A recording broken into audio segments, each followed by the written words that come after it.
నమస్తే welcome to CM times news ముందుగా headlines చూద్దాం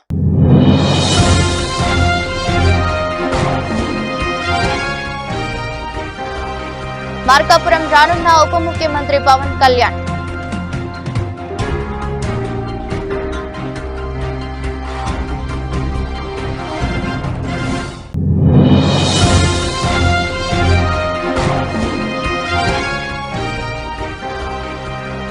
సుపరిపాలనలో ఆంధ్రప్రదేశ్ ది కొత్త బెంచ్ మార్క్ విద్యుత్ శాఖ మంత్రి గొట్టిపాటి రవికుమార్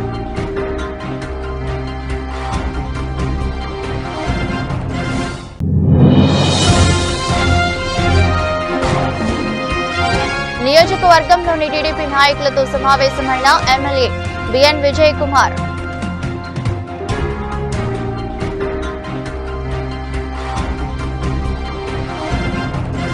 ఈ నెల 4న ఉప ముఖ్యమంత్రి పవన్ కళ్యాణ్ మార్కాపురం రాక ఏర్పాట్లపై సమీక్షించిన కలెక్టర్ ఆంధ్రప్రదేశ్ రాష్ట్ర ఉప ముఖ్యమంత్రి కొణిదెల పవన్ కళ్యాణ్ ఈ నెల 4వ తేదీన ప్రకాశం జిల్లాలోని మార్కాపురం రానున్నారు. 1290 కోట్ల రూపాయలతో ఇంటింటికి పైప్ లైన్ కు శంకుస్థాపన చేయనున్నారు. ఇందుకు సంబంధించిన ఏర్పాట్లను జిల్లా కలెక్టర్ తమీం అన్సారియా మార్కాపురం వెళ్లి పరిశీలించారు. వీరితో మార్కాపురం శాసనసభ్యులు కందుల నారాయణ రెడ్డి, జేసీ ఆర్ గోపాలకృష్ణ, వివిధ శాఖల అధికారులు ఉన్నారు. అందరికీ నమస్కారం. జూలై 4th మనకు ఇక్కడ మార్కాపూర్ కాన్స్టిట్యున్సీలో ఇక్కడ మార్కాపూర్ మండలంలోనే డిప్యూటీ సీఎం గారు ప్రోగ్రాం ఉంది. సో దాంట్లో జల్ జీవన్ మిషన్ సంబంధించి 1290 crores విలువైన ప్రాజెక్ట్ ఫౌండేషన్ స్టోన్ సెరమనీ ఉంది. ఆ ప్రాజెక్ట్ కూడా ఇక్కడ ఒక 18 మండల్స్ దాదాపు 578 హ్యాబిటేషన్స్లో ఉన్న వారికి తాగునీటి సమస్యల్ని పూర్తిగా నివర్తించడానికి ఉన్న ప్రాజెక్టు, దానికి ఫౌండేషన్ స్టోన్ సెరమనీ ఉంది. సో దానికి కావాల్సిన అన్ని ఏర్పాట్లు కూడా చేయడం జరుగుతున్నది. సో ఈరోజు ఇక్కడ స్థానిక శాసనసభ్యులు ఎమ్మెల్యే గారు నారాయణ రెడ్డి గారు, అదేవిధంగా ఇక్కడ ఉన్న జనసేన పార్టీ ఇన్ఛార్జ్ వారు, ఇతర ఆఫీసర్స్తో పాటు ఇక్కడికి వెన్యూని ఇన్స్పెక్ట్ చేయడం జరిగింది. అదేవిధంగా అందరు ఆఫీసర్స్ని కూడా ఈ ప్రోగ్రామ్ని విజయవంతం చేయడానికి అందరికీ కూడా ఇన్స్ట్రక్షన్స్ ఇవ్వడం జరిగింది. సో జూలై 4th ప్రోగ్రాం కోసం అన్ని ఏర్పాటు చేస్తున్నాం. డిప్యూటీ సీఎం గారు ఏంటంటే పవన్ కళ్యాణ్ గారి కార్యక్రమం ఖరారైంది. ఈ ఖరారును ఉద్దేశించుకొని మన కలెక్టర్ గారు, జాయింట్ కలెక్టర్ గారు, మిగతా జిల్లా అధికారులందరూ కూడా ఇక్కడికి వచ్చేయడం జరిగింది. వారందరికీ మా నియోజకవర్గ ప్రజల తరఫున ధన్యవాదాలు తెలియజేస్తూ ఉన్నాం. ఇది ఒక చరిత్ర. ఎందుకంటే ఈ యొక్క వెనుకబడ్డ ప్రాంతంలో డ్రింకింగ్ వాటర్ సమస్య గత 30 సంవత్సరాల నుంచి ఎంతో ఇబ్బంది పడేటువంటి పరిస్థితి. త్రాగటానికి మంచినీళ్ళు లేక మహిళా సోదరీమణులు ట్యాంకర్లు వెంబడి బిందెలు పట్టుకొని ఉరికినటువంటి సందర్భాలు ఈ ప్రాంతంలో కొన్ని వేలు జరిగాయి. అటువంటి పరిస్థితి నుంచి ఈరోజు ఈ ప్రాంతాన్ని అభివృద్ధి పరచాలన్న ఉద్దేశంతో ముఖ్యంగా మౌలిక వసతుల కల్పన దాంట్లో డ్రింకింగ్ వాటర్ని ప్రధానంగా తీసుకొని ప్రతి ఇంటికి ట్యాప్ కనెక్షన్ ఇచ్చి వాటర్ సప్లై చేయాలా. ఎట్టి పరిస్థితుల్లో వాటర్ సమస్య అనేది భవిష్యత్తులో 40-50 సంవత్సరాల వరకు ఇంక రాకూడదు అనే ఉద్దేశంతో మా ముఖ్యమంత్రి చంద్రబాబు గారు, మా డిప్యూటీ సీఎం గారు పవన్ కళ్యాణ్ గారు, మా యువ నాయకుడు నారా లోకేష్ బాబు గారు వీరి కృషితోటి ఈ ప్రాంతానికి 1290 కోట్ల రూపాయలతోటి ఈ యొక్క డ్రింకింగ్ వాటర్ స్కీమ్ రావడం జరిగింది. ఈ స్కీమ్ని ప్రారంభోత్సవం చేసేదానికి రేపు 4వ తారీఖున మా డిప్యూటీ సీఎం గారు వస్తూ ఉన్నారు. ఆ కార్యక్రమాన్ని విజయవంతం చేయవలసిందిగా ఈ మార్కాపూర్ నియోజకవర్గ ప్రజలందరినీ, అలాగే పార్టీ నాయకుల్ని, కార్యకర్తలందరినీ కూడా కోరుతా ఉన్నాం. ఎట్టి పరిస్థితుల్లో ఆ కార్యక్రమం సక్సెస్ చేయాల్సిన బాధ్యత పార్టీ నాయకత్వం మేము తీసుకుంటాం. అలాగే ప్రజలు కూడా ఈ యొక్క మంచి కార్యక్రమాన్ని మనసారా ఆశీర్వదిస్తే ఈ కార్యక్రమం విజయవంతం వల్ల చేయవలసిందిగా, భవిష్యత్తులో మీకు ఏ కష్టాలు కూడా రాకుండా చూసుకునే బాధ్యతని మేము తీసుకొని ఈ ప్రాంతాన్ని అభివృద్ధి పరుస్తామని, అలాగే రేపు త్వరలో జిల్లా కాబోతా ఉంది. ఇటువంటి శుభ సమయంలో మనకు మంచి స్కీమ్ అనేది ఈరోజు రావటం మన అందరి అదృష్టంగా మనం భావించాలి. ముఖ్యమంత్రి నారా చంద్రబాబు నాయుడు ఆధ్వర్యంలోని కూటమి ప్రభుత్వం సుపరిపాలనలో కొత్త బెంచ్ మార్క్ చేసిందని విద్యుత్ శాఖ గొట్టిపాటి రవికుమార్ అన్నారు. అద్దంకి నియోజకవర్గంలోని బల్లి కురవలో సుపరిపాలనలో తొలి అడుగు ఇంటింటికి తెలుగుదేశం కార్యక్రమంలో మంత్రి గొట్టిపాటి పాల్గొన్నారు.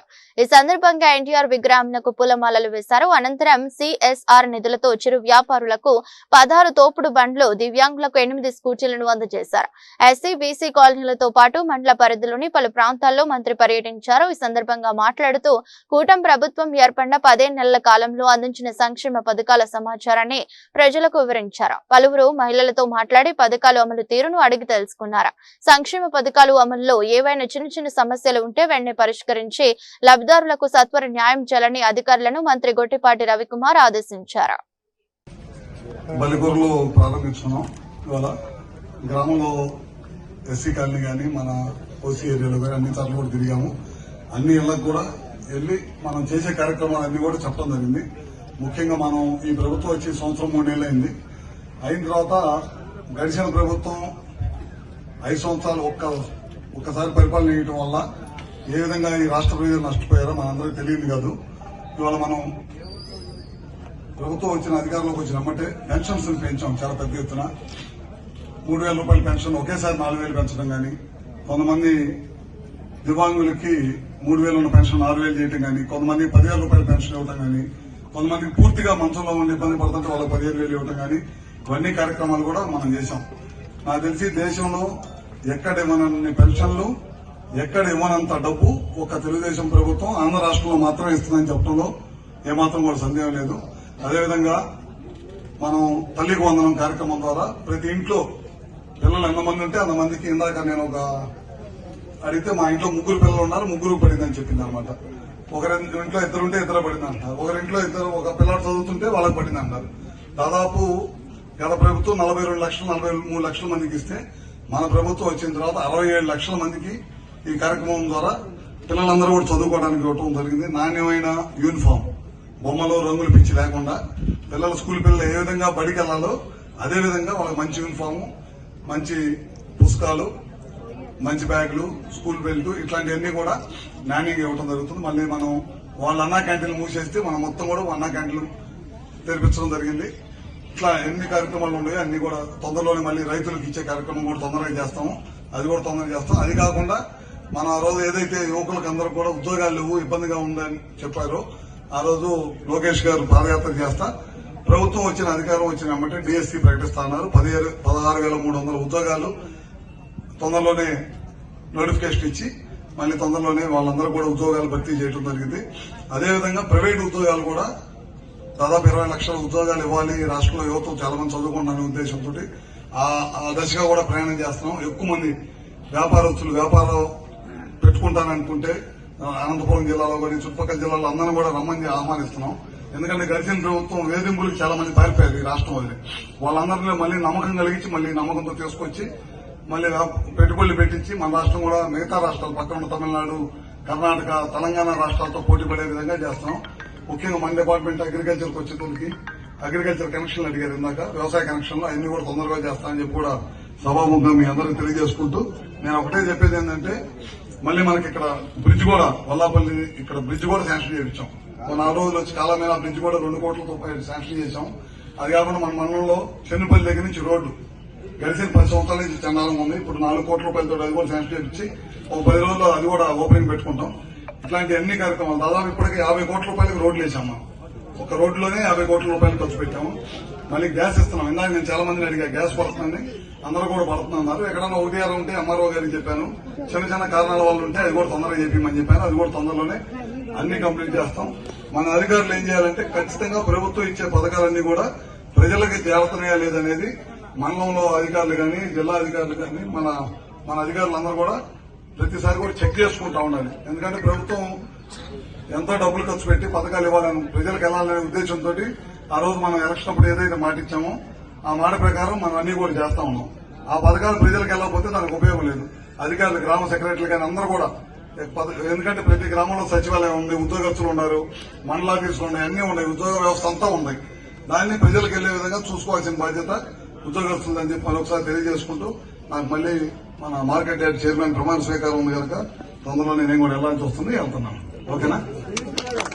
సంతనూతలపాడు శాసనసభ్యులు బిఎన్ విజయ్ కుమార్ 2వ తేదీ ఒంగోలులోని ఆయన కార్యాలయంలో 4 మండలాల నాయకులతో సమావేశం జరిగింది. ఈ సందర్భంగా ఏడాది పాలన పూర్తి చేసుకునే సందర్భంగా సుపరిపాలనలో తొలి అడుగు కార్యక్రమం నిర్వహణకు సంబంధించి మాట్లాడటం జరిగింది. కార్యక్రమంలో మండల పార్టీ అధ్యక్షులు, సెక్రటరీలు, క్లస్టర్ యూనిట్, బూత్ ఇన్ఛార్జీలు, కేఎస్సీఎస్ సభ్యులు పాల్గొన్నారు. వార్తలు ముగించే ముందు మరోసారి హెడ్లైన్స్.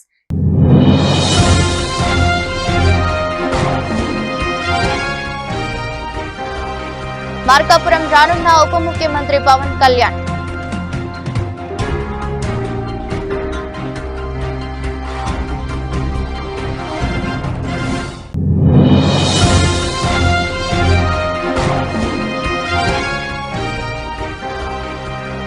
సుపరిపాలనలో ఆంధ్రప్రదేశ్ ది కొత్త బెంచ్ మార్క్. విద్యుత్ శాఖ మంత్రి గొట్టిపాటి రవికుమార్.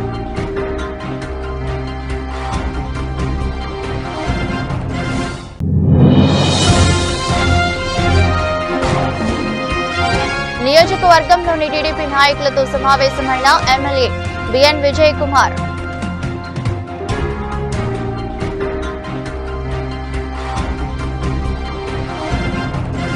ఎదురస్ట్ బులెటిన్ మరో బులెటిన్ లో మళ్ళీ కలుద్దాం. అంతవరకు సెలవు. నమస్కారం.